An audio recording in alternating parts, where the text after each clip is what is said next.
پریز دا lord. خداوند یسوع مسیح کی سلامتی آپ سبوں کے ساتھ ہو۔ عزیزو، روزے کے تعلق سے چند ایک امپارٹنٹ باتیں آپ کی خدمت میں لے کر حاضر ہوں۔ آج کا جو میرا موضوع ہے وہ ہے روحانیت کا فریب، یا اسے ہم یوں بھی کہہ سکتے ہیں روزہ بطور کرنسی یا سودا۔ آئیے جانیے روزہ ایز روحانیت کا فریب۔ کیا روزہ ہمیں خاص بناتا ہے؟ کیا ہمیں روزے کو بطور کرنسی استعمال کرنا چاہیے؟ کیا روزہ واقعی خدا کو بدل دیتا ہے؟ بائبل کی سچائی کیا ہے؟ اور کیا ہمیں ایک نئی سوچ کی ضرورت ہے؟ اکثر لوگ روزہ کو ایک روحانی میڈل سمجھتے ہیں جو کہ درست نہیں۔ اگر روزہ رکھنے کے بعد ہم دوسروں کو حقیر سمجھیں یا خود کو زیادہ مقدس یا روحانی جانیں تو روزے کا مقصد ختم ہو جاتا ہے۔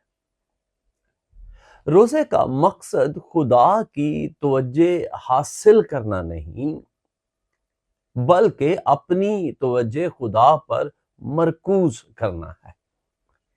یہ ہمیں خدا کا پسندیدہ نہیں بناتا، بلکہ ہمیں خدا کی مرضی کے مطابق ڈھالتا ہے۔ ایک انتہائی غلط سوچ جو ہمارے معاشرے میں باکثرت پائی جاتی ہے، ہم روزہ کو بطور کرنسی سمجھتے ہیں۔ ہم نے کہیں یہ سوچ لیا ہے کہ روزہ ایک قسم کا سودا ہے یا ایک ایسی کرنسی ہے جسے دے کر ہم خدا سے اپنی مرضی خرید سکتے ہیں۔ غلط تصور یہ ہے کہ میں نے 40 دن روزہ رکھا ہے، اب تو خدا کو میری سننی ہی پڑے گی، جبکہ بائبل مقدس کا تصور یہ ہے کہ روزہ خدا کو مجبور کرنے کا ذریعہ نہیں، بلکہ اپنے آپ کو خدا کے حضور مغلوب کرنے کا، جھکا دینے کا ذریعہ ہے۔ معاشرہ ہمیں سکھاتا ہے کہ کچھ پانے کے لیے کچھ کھونا پڑتا ہے، لیکن مسیحی ایمان ہمیں سکھاتا ہے کہ خدا کی محبت مفت ہے۔ روزہ صرف اس محبت کو محسوس کرنے کے لیے اپنے باطن میں اٹھنے والے شور کو کم کرنے کا نام ہے۔ ایک حیرت انگیز حقیقت جو روزے کے تعلق سے ہے کہ روزہ خدا کو نہیں، آپ کو بدلتا ہے۔ لوگ سمجھتے ہیں کہ روزے سے خدا کا موڈ، خدا کی مرضی یا خدا کے منصوبے کو بدلا جا سکتا ہے یا بدل جائے گا۔ وہ زیادہ مہربان ہو جائے گا، یا یہ ایک ایسا عمل ہے جس سے ہم اپنی مرضی کا ڈیسیژن خدا سے لے پائیں گے۔ لیکن یہ ایک بہت بڑی غلط فہمی ہے۔ خدا کی محبت غیر متبدل ہے۔ خدا آپ سے روزے کے بغیر بھی اتنی ہی محبت کرتا ہے جتنی روزے کے ساتھ۔ ایک ایکس رے آپ کو سمجھا پائے گا کہ روزہ دراصل کیا ہے۔ جیسے ایک ایکس رے ہمارے باطن کو بیان کرتا ہے اور ہماری تشخیص ہو جاتی ہے، اور ہمارے باطن کی بیماریاں یا اندرونی معاملات کھل کر سامنے آ جاتے ہیں۔ روزہ آپ کے اندر چھپے ہوئے بتوں کو، ان گناہوں کو ظاہر کرتا ہے۔ جب آپ کو بھوک لگتی ہے تو آپ کا غصہ، آپ کی بے صبری اور آپ کی کمزوریاں سامنے آتی ہیں۔ یہ وہ وقت ہوتا ہے جب آپ کو پتہ چلتا ہے کہ آپ حقیقت میں کتنے روحانی ہیں۔ حیرت انگیز راز یہ ہے، روزہ ہمیں خاص یا سپیریئر نہیں بناتا، بلکہ ہمیں خالی کرتا ہے، ایمپٹی بناتا ہے، تاکہ ہمیں خدا اپنی معموری سے بھر سکے۔ آئیے بائبل کی سچائی جانتے ہیں۔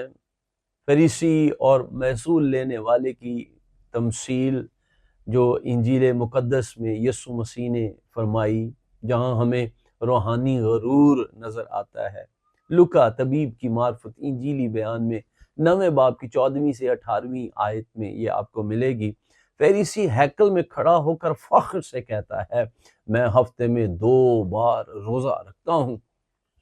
وہ اپنے آپ کو اپنے روزے کو ایک تمغے کے طور پر، ایک میڈل کے طور پر پیش کر رہا تھا تاکہ اپنی برتری ثابت کر سکے۔ لیکن حقیقت اس کے برعکس ہے۔ یسوع مسیح نے واضح کیا کہ وہ گنہگار محصول لینے والا جس نے محض توبہ کی تھی، فریسی کے مقابلے میں زیادہ راست باز ٹھہرا۔ نتیجہ ہم یہ اخذ کرتے ہیں، روزہ اگر آپ کو دوسروں سے بہتر محسوس کروا رہا ہے تو وہ آپ کو خدا سے قریب نہیں بلکہ دور کر رہا ہے۔ بائبل ہمیں انکساری سکھاتی ہے، برتری نہیں۔ آج جس ایک نئی سوچ کی ہمیں ضرورت ہے وہ یہ ہے، معاشرہ کہتا ہے کہ روزہ رکھو تاکہ خدا تمہیں پسند کرے۔